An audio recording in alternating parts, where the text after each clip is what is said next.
Okay, so let's just get right into it. We all do it, right? We hand our kid a smartphone or a tablet, and we think of it as a convenience, a way to keep them occupied for a few minutes while we get something done.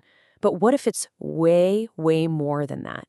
What if it's actually a crisis that is actively reshaping our children's brains?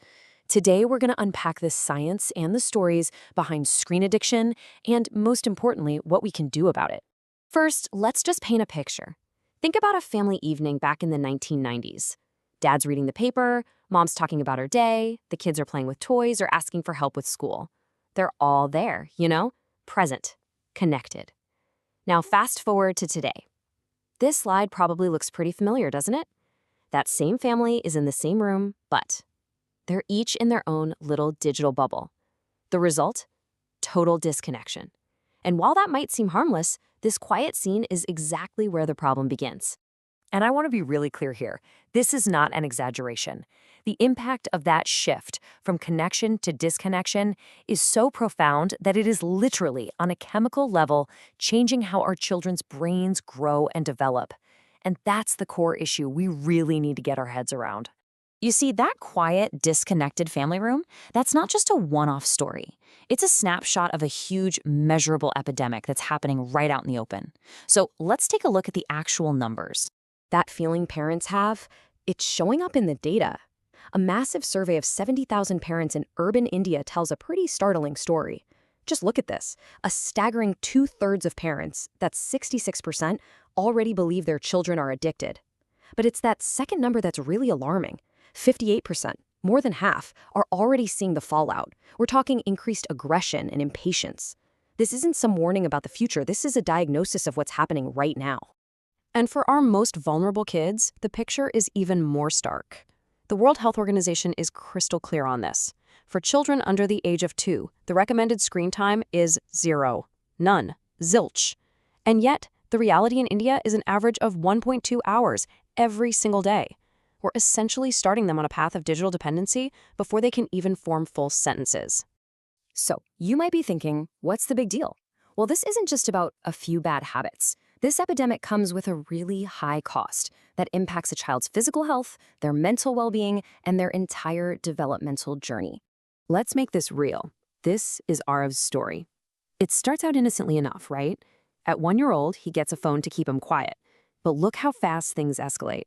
Just a few months later, he literally won't eat without it. By 4, he's given up playing outside for his own phone.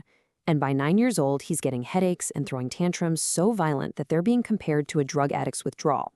This is that slippery slope in action. The physical toll alone is just staggering. We're facing a myopia epidemic, nearsightedness, with projections that half of India's kids will need glasses by 2050. The blue light from screens messes with the sleep hormone, melatonin, twice as much in children as it does in adults, which means they get way less deep, restorative sleep. And here's probably the most shocking fact of all. Children today spend less time outdoors than prison inmates. Let that sink in. And beyond the physical stuff, the damage to a child's developing brain is just profound. Too much screen time literally alters the brain's structure. It weakens the skills needed for things like emotional control and just interacting with other people. It's directly linked to speech delays. And just look at this stat. For a child under 1, 4 hours of screen time a day can lead to a nearly 5 times delay in communication skills by the time they're 2. But why? Why does this happen? Well, here is a perfect, almost unbelievable example from a parenting coach. A little boy who mostly watched Tom and Jerry, a silent cartoon. He just assumed the real world was nonverbal too. He didn't talk. Kids are social learners. They need to see how our mouths form words. They need real two-way interaction, things a flat 2D screen just can't give them. So this all leads to a huge question. Why is this stuff so irresistible? Why are screens so hard for kids to put down? Well, the answer is pretty unsettling. This addiction, it is an accident. It's the result of very careful, very deliberate, and very scientific engineering. The key to it all is something called reduced reward sensitivity. It sounds complicated, but it's not. When a child watches this hyper-stimulating stuff, their brain gets a huge flood of the feel-good chemical, dopamine. It's like a sugar rush for the brain. But over time, the brain gets used to that intense level, and it starts needing more and more and more stimulation just to feel the same pleasure. That right there is the very definition of an addictive cycle. And shows like Cocomelon, well, they have perfected this. It is a precise formula designed for maximum stimulation. They use these super bright, hyper-saturated colors. The scenes change every 2 or 3 seconds, so a child's brain literally can't look away.